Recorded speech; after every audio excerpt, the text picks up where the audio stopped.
bem seguro estou, seu poder minha vida mudou. Agora eu sigo meu mestre, pois eu sei que ele tem muito amor. Eu posso confiar em Jesus, meu amigo e protetor.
Com a graça de Deus, nos reencontramos nessa manhã de quinta-feira, hoje 5 de maio.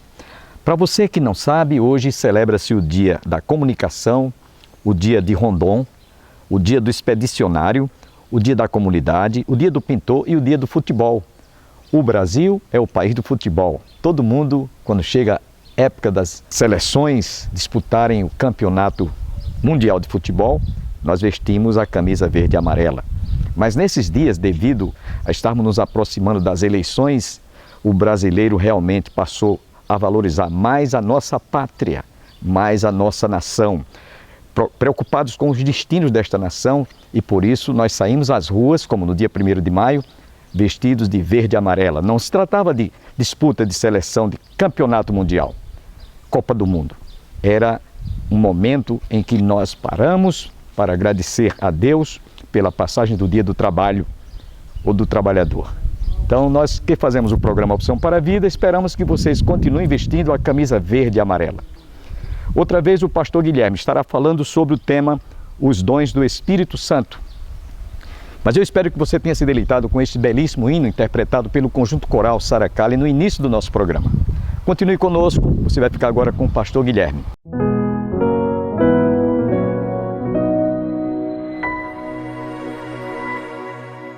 Eram esses que não queriam se comprometer com a igreja local nenhuma e obedecer a liderança nenhuma.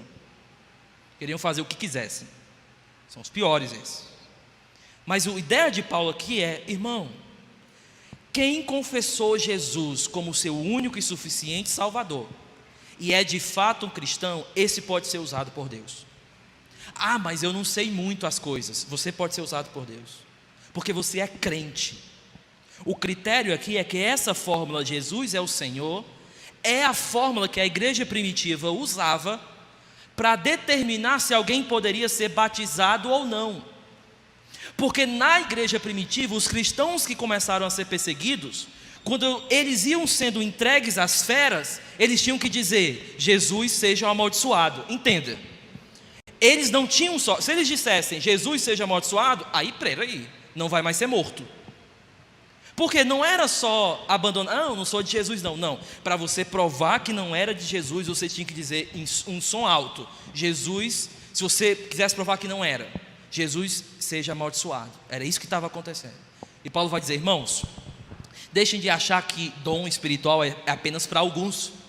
Deixem de achar que dons espirituais é apenas para super espirituais. O dom é algo para todos que aceitaram a Jesus, que declaram Jesus como seu Senhor e Salvador. Se alguém diz que Jesus é amaldiçoado, tem como essa pessoa ser usada por Deus? O critério, portanto, não é de um crente melhor do que o outro. Ah não, esse crente aqui vai ser usado. Ah não, esse aqui não. Não, esse crente aqui é mau pai. Não, esse aqui é melhorzinho. Esse não é o critério. O critério é: você é crente em Jesus? Então você pode ser usado por Deus. Isso é importante, hein? Porque às vezes a gente pensa que Deus só pode usar líderes. E entenda, Deus usa as pessoas na igreja. Isso vai ser uma minha aplicação no final. Você quer experimentar a obra de Deus? Deus está trabalhando na igreja. Sabe por meio de quem? Dos irmãos da igreja, porque Deus deu dons a eles, Deus trabalha neles. Se você quiser experimentar o trabalhar de Deus, experimente a comunhão do irmão. Se você não quiser experimentar a comunhão do irmão, você não está querendo participar e experimentar a obra de Deus. Dito isso, olha o que Paulo vai falar aqui. Eu quero que você frise agora, irmão, em algumas palavras, tá certo? Deixa eu só passar aqui. Vamos lá. No início, eu quero que você frise, para você entender meu raciocínio. No início, Paulo diz assim, ó, verso 4, aliás: há diferentes tipos de dons. Circulou. Mas o Espírito é o mesmo. Há diferentes tipos de ministérios ou serviços. Ministérios, NVI. Rápido aí, pessoal. Há diferentes formas de atuação, mas o Espírito é o mesmo. Mas é o mesmo Deus quem efetua tudo em todos. E verso 7: a cada um, porém, é dada a manifestação do Espírito. Beleza, quais são as palavras, pastor? Verso 4, dom. Verso 5, ministério. Verso 6, formas de atuação. Verso 7, manifestação. O que o Senhor quer dizer com isso? Vamos lá. A palavra no verso 4, dom, é carisma. Significa um presente. Beleza. Mas logo em seguida, Paulo diz que esse presente, ele também pode ser chamado de quê? De ministérios. Verso 5. E o que significa ministérios, pastor? Ministério aqui é a palavra diaconia, que é a palavra serviço. Então ele está dizendo assim, ó, dom é um presente, dom é um serviço, uma forma de servir.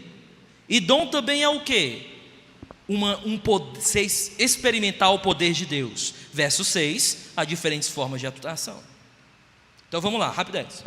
O que é um dom? Um presente. O que é o dom? É uma forma de servir. O que é um dom? Experimentar o poder de Deus. E o que é um dom? Verso 7, é o próprio Espírito se manifestando. Isso muda tudo, tá, irmão? Porque dom, então, não é algo que Deus te dá para você fazer o que quiser. Dom é Deus se manifestando em você. Não é algo que pertence a você. É o Espírito se manifestando em você. E você não manda no Espírito. E não é você que determina a hora que quer. Porque Ele não te deu algo para você fazer o que quiser. Então, às vezes, eu vou repetir de novo várias vezes isso, porque esse é o meu ponto. Não é que Deus te deu algo e você está esperando. Oh, Deus, me dá aquele dom, aí fica esperando. Aí diz assim, não, Deus não ainda me deu, porque... Não, querido, não é isso. Dom é quando o Espírito se manifesta em você. Então, vamos lá. Pastor, o que é dom para o Senhor? Dom é um presente, serviço, e experimentar o poder de Deus, e experimentar a manifestação do Espírito em mim. Assim, Um dom é algo de Deus, uma capacitação de Deus para que eu sirva ao corpo de Cristo. Em outras palavras, você quer ter um dom? Sirva no corpo de Cristo. Você quer realmente descobrir qual é o seu dom? Esteja no serviço. Porque algumas pessoas querem o dom, mas não querem servir. Mas não tem como, querido. Porque não são duas coisas diferentes. Dom e serviço não são diferentes. Aqui ele está falando a mesma coisa em outras palavras. Ele está dizendo para nós, quando ele diz que é um dom, essa é a natureza dele, é um presente. E quando ele diz que é uma diaconia, um serviço, é porque ele está dizendo qual é o propósito. E quando ele diz que aquilo é a realização do poder de Deus em mim, é o que me faz e me potencializa a servir. E é a manifestação do Espírito. Vamos agora dar um exemplo com o dom de cura. A pessoa diz assim: pastor, eu vou falar mais sobre o dom de cura rapidamente, tá? Hoje, deixa eu só ver aqui, meu horário. A pessoa diz assim: por que o senhor não vai para o hospital? Meu querido, você acha que eu tenho uma bola de cristal para poder curar na hora que eu quero? É o Espírito Santo se manifestando em mim. Ele pode não querer fazer. O nosso papel, irmão, é orar. Ninguém domestica o Espírito Santo. Existem dons mais permanentes no Novo Testamento. O dom de pastor, o dom de profeta parece ser mais permanente. Mas existem outros dons que são ocasionais. Por exemplo, Paulo quase perde Epafrodito. Você lembra? Epafrodito doente pra caramba, e Paulo diz assim: ei galera, não deu para eu ir naquele momento lá, sabe por quê? Porque Epafrodito estava doente. Poxa, Paulo, tu podia ter orado por ele, cara. Tu não já orou outra situação e foi curado? Aí agora tu não pode orar por ele. Tu não tem um dom de cura? Eu fico imaginando as pessoas que perguntam para mim: por que o senhor não vai para o hospital? Para Paulo. Ei Paulo, por que tu não curou tua crise no olho? Paulo tinha um problema seríssimo no olho, tá? Paulo era uma pessoa assim meio estranha, né? E ele era totalmente caracterizado como o cara mais feio assim entre os apóstolos. Sou eu que estou dizendo não, tá, irmão? São as tradições. Então o ponto é que Paulo poderia ter curado Timóteo das suas dores no estômago. E ele faz o que para Timóteo? Tome um vinhozinho. Escandaloso, não é isso? Desculpa aí, irmão, mas tá lá, eu estou só citando nesse caso, tá? Mas o meu ponto aqui é que, por que ele não exerceu o dom de cura em Timóteo? Por que ele não levou Timóteo para uma igreja que tinha cura? Por que ele não levou Timóteo para a igreja de Corinto para curar ele? Por que ele recomendou algum remédio? Porque dom não se brinca, é a manifestação do Espírito. Ele faz isso quando ele quiser.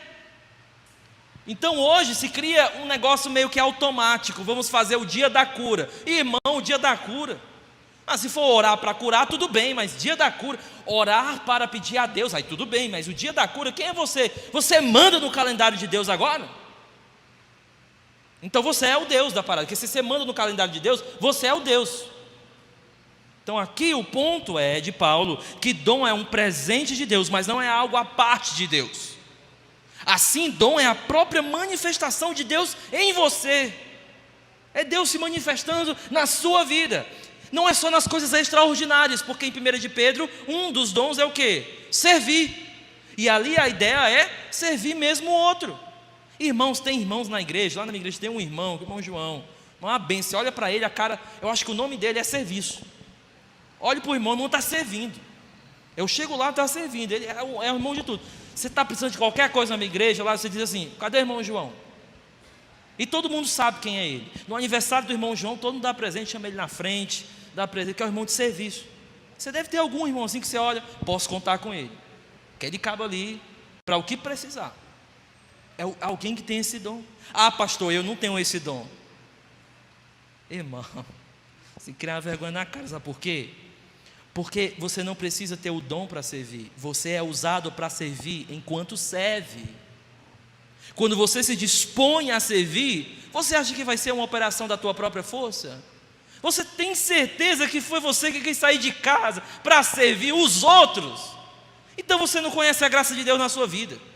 Porque se você conhecer o seu coração, os egoísmos que existem na nossa alma, você vai perceber que essas coisas mínimas, como servir ao próximo, só pode ser a operação da graça de Deus em nós.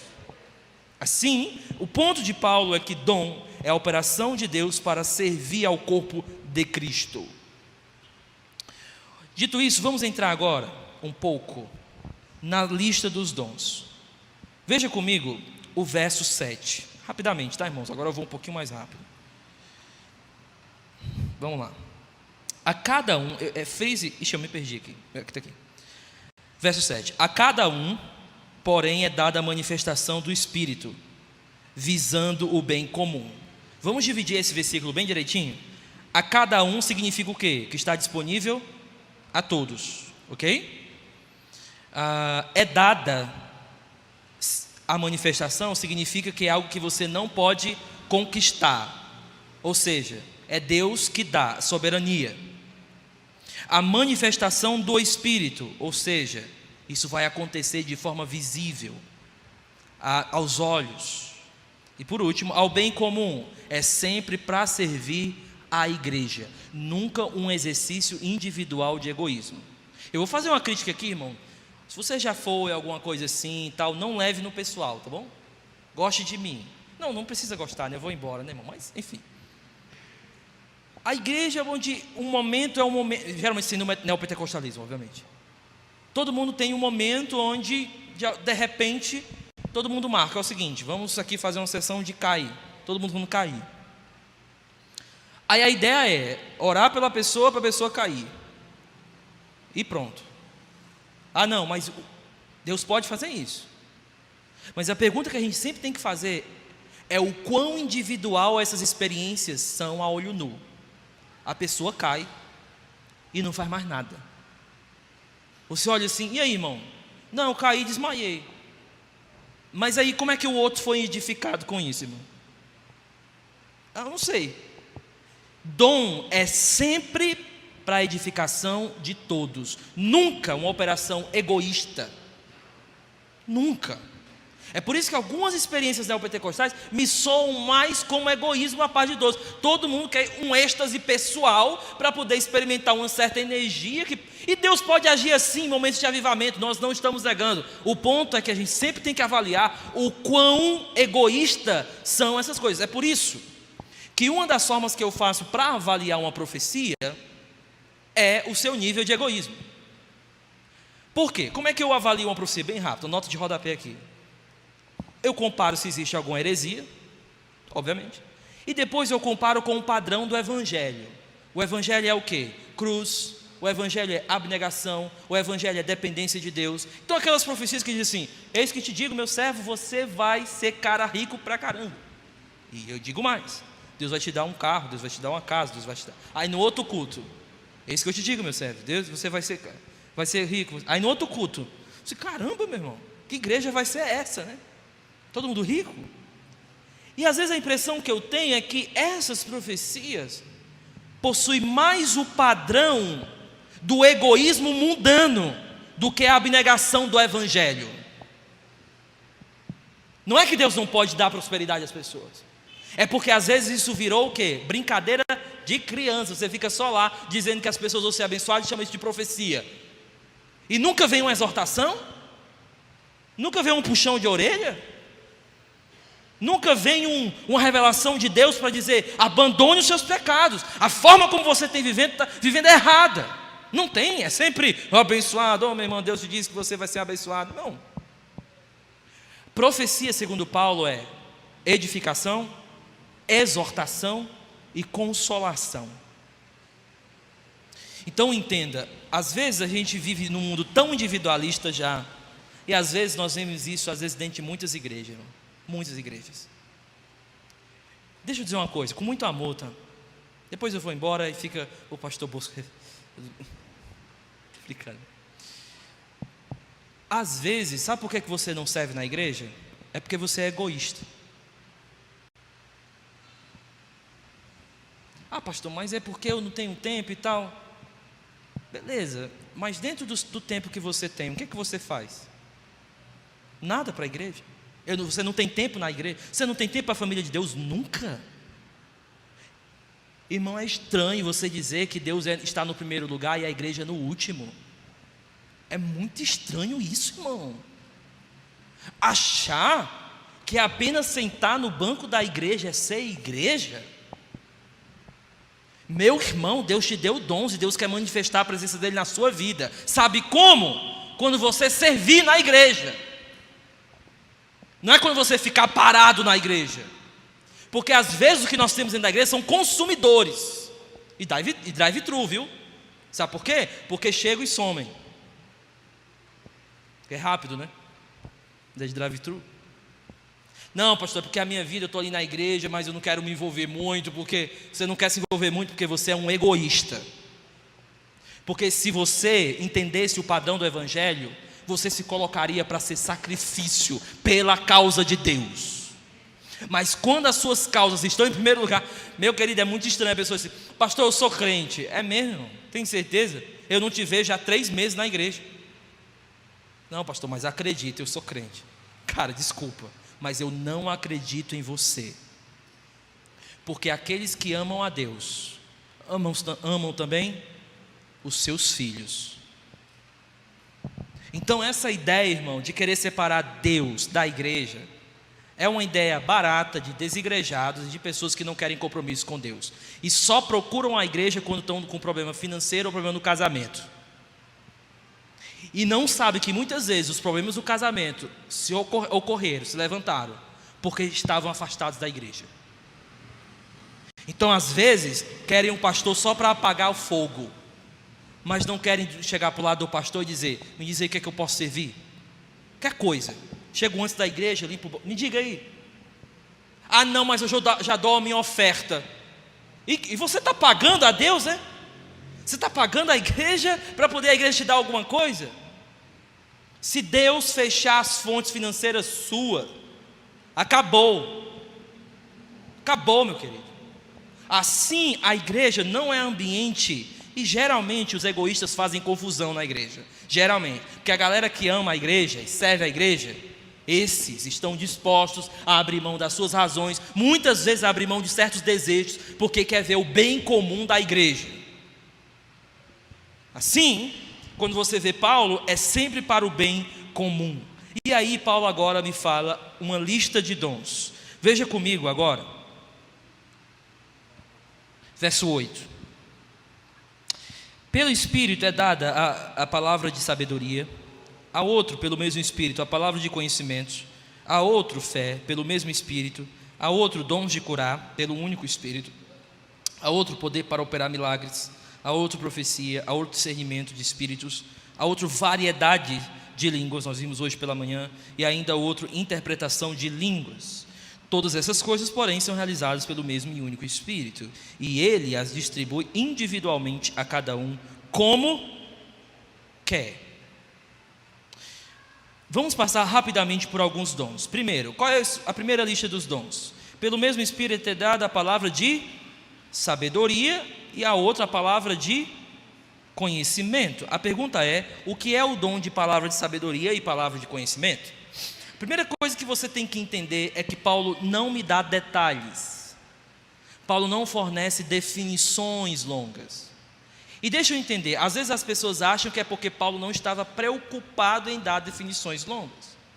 Mas eu não acho assim. Eu penso que Paulo trabalha em listas, em tópicos, porque ele não quer especificar demais as maneiras que o Espírito pode trabalhar, porque pode variar muito a maneira em que a palavra de conhecimento pode se manifestar, a maneira em que a palavra de sabedoria pode se manifestar, varia demais.